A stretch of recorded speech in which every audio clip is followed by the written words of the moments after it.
think here's a good place to stop. Yeah, sure. Hey everybody, by the way. Just out doing some vlogging with Ida, and we're going to stop. Say hey, Ida. Hello. And I just thought while we're kind of getting set up, Ida's going to take some photographs here. And I might get a fire going or whatever. But I just wanted to sit down, take a moment, and talk about kind of maybe some tips and tricks that you don't see about the place everywhere. Again, there's nothing new under the sun, but I've had a few questions that I wanted to answer. One is about hydrapaks. The eagle-eyed people amongst you have seen in the last kit loadout video I did on Living to Learn and on YouTube that there was hydrapaks, something that I haven't carried too often. Great company and stuff. So I'm actually going to use the hydrapaks now, so I thought I'd show you one of the main reasons why I carry them. Also why I've got a pile of sticks in my bag and some stuff like that, you know. So we're just going to chill down. You're kind of a fly on the wall here at the moment. But first of all, at the top you can see that kind of possum mentality. There's still a bit of snow on these, but it's just in case that me and Ida needed to get a fire going or whatever else. On these cold days, I mean, it's not exactly sub-zero temperatures out here. I mean, well, not subarctic temperatures. It's -4, so it's not too bad, but still cold enough that the digits will start to go. So whenever we head out, I got a flask of warm water for Ida, and I got a flask of warm water for myself. Shout out to Bushcraft Denmark. Because I can't carry anything myself. When you got 9 million tons of camera equipment, you can't really do this. So it's nice to work as a team as always. Yeah. And like I said before, I always pack my bag as I need it when I come out. So there's the hot water if you just needed to take a drink, which is always good. Saves us having to boil. Next out is my grabber tarp. So I'm just going to make this a little bigger so I can put my kindling on it, and then I can rest my old man knees. Oh. You can do it. I'm convinced they were built in France.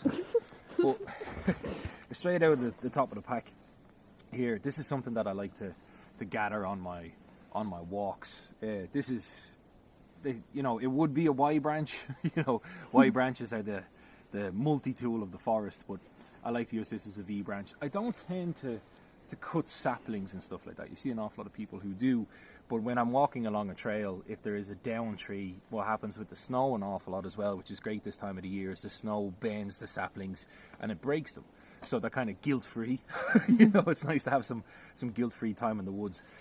But these little Y branches are absolutely fantastic. I mean, besides, let's say, just some uses, again, the multi-tool of the forest, one of the things I like to do with these in the snow is if I was to set up a tarp, they're great for pulling tent pegs out. So you can get your tent peg and pull it up like that. Also, they're fantastic, not for these bottles, but say if you have the wide mouth bottles to drop it in, and they act like a wedge, so you can take your bottle off the fire. If I have to make a tent stake really quickly, you can just knock this end off and you got yourself a really quick tent stake. Again, the world's your oyster when it comes to these, so if I see a chance to grab one, you can see I just knock this off really quick with my knife. I'll grab one when I can. Camera equipment. Yeah. Leave that there. You can see my gloves are off. So here's the hydrapaks. They're great. Yeah, they're fantastic. Cheap as chips. I carry a 2-litre one for around camp, and you don't see me with a Camelback too often because just from keeping journals and stuff like that. Not saying that hydration bladders in the sense of the ones with the tubes and stuff are overrated, but they can become a little bit cumbersome. I like them when they're around camp because you can hang them up, you got a tap, you got a hose. But 3 or 4 days out or 4 or 5 days out, I do start to worry about cleaning them and contaminating them, whereas these are really easily cleaned with some hot water. You can still hang this one up. This is the 2-litre one, and it's got some molly strap attachments, so you can put it on your bag. It's high grade. It's the same stuff that they make the military grade camel bladders out of, so it's pierceable friendly, and you can, especially if you have a pack with molly, you can put it on, or you can attach it to your waist belt, or you can wear it as a kidney carry. So that's kind of my one around camp. Plus also to save calories. The more vessels you have for carrying water, the better. You can use trash bags and stuff like that, but these are kind of a bit of a multi-use. So if I am camping here and the river is down there, it's just nice to have them. So that'd be the 2-litre hydrapak. I think it's maybe €15, €20, something like that. The next one is these bad boys, 100ml ones, and these are they got the most questions, like I said. So I like these ones the most. And again, shout out to Gary Doyle, Garcia Doyle on YouTube, Gary Doyle on Instagram, I'm pretty sure, but a great inspiration and a great guy in the woods, nice mental attitude. But he told me about these when I was on the camp with him and Steve Armstrong, and I've lived with them ever since. You can attach them to your backpack, or they roll up, just because it's a video about them, and you can tuck them into this thing up here, so they get even smaller. But everybody knows why I prefer to pack them flat.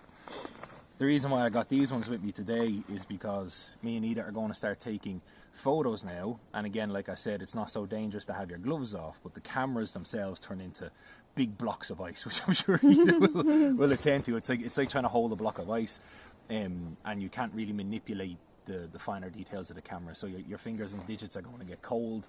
And again, once you stop, you're going to get cold. So I'm going to use a pre-made hot water and just fill these guys up just to show you how I like them.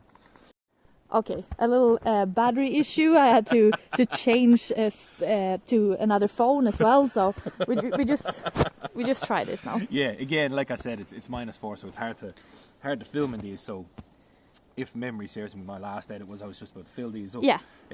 Because they're still empty. So just because we're trying to keep that, and again, this is great because if you do have a phone with you that's affected by the cold, you can keep it in the pocket. So I'll just put the lid there, get my little Y stick, get all my bad boy stuff ready.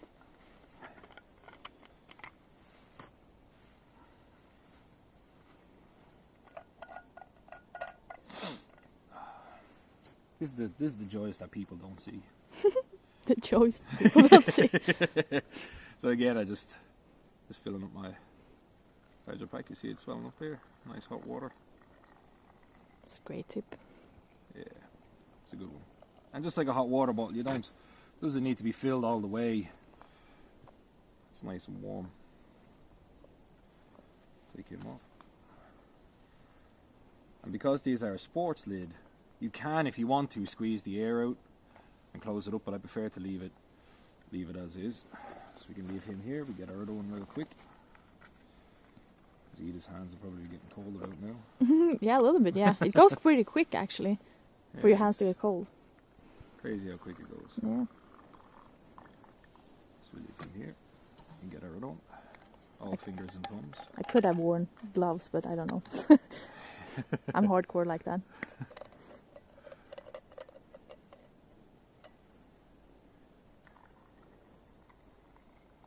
And again, it just saves some calories and so, aye, that's actually pretty hot.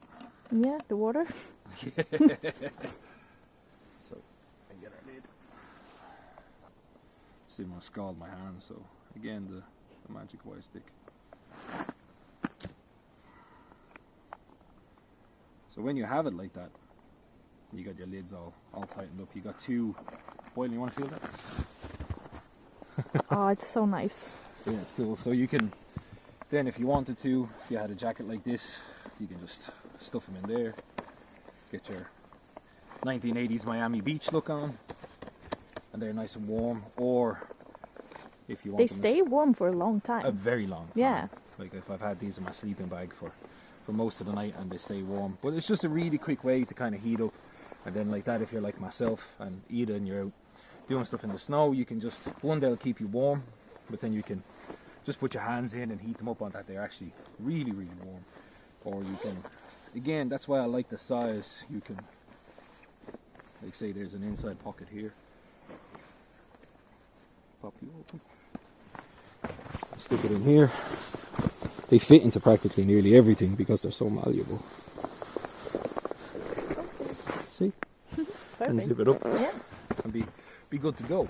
And another thing I want to show you, just to be crazy because I've seen it here on the ground here, is another Y stick.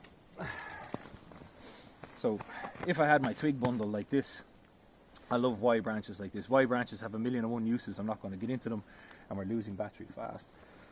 But when you're making your fire on the ground, not that I would make a fire underneath a tree, but if you have your Y stick like this, it's a nice place to keep your kindling up off the ground, and it allows you to control the oxygen level too if you decide to light your fire. So what I do is I just take that and I put my ignition source under here, and you can higher it up or lower it down. And it's just a nice way, nice drying rack too. So there's some tips I'm going to give eat our hot water bottle, Yeah, thank you. chill out here for a while and take some photos and hang out for a bit. So I hope there's some tips. Everybody wanted to see the hydrapaks. Ooh, nice and toasty. Jesus, it's warm. It's very warm, yeah. So there they are. They're cheapest chips, bought them myself, not sponsored, but I bought them for that particular reason. They're just super handy like that, and as you can see, they can fit in practically every pocket and they weigh nothing at all. So hope that answers all those questions. Stay safe. Peace.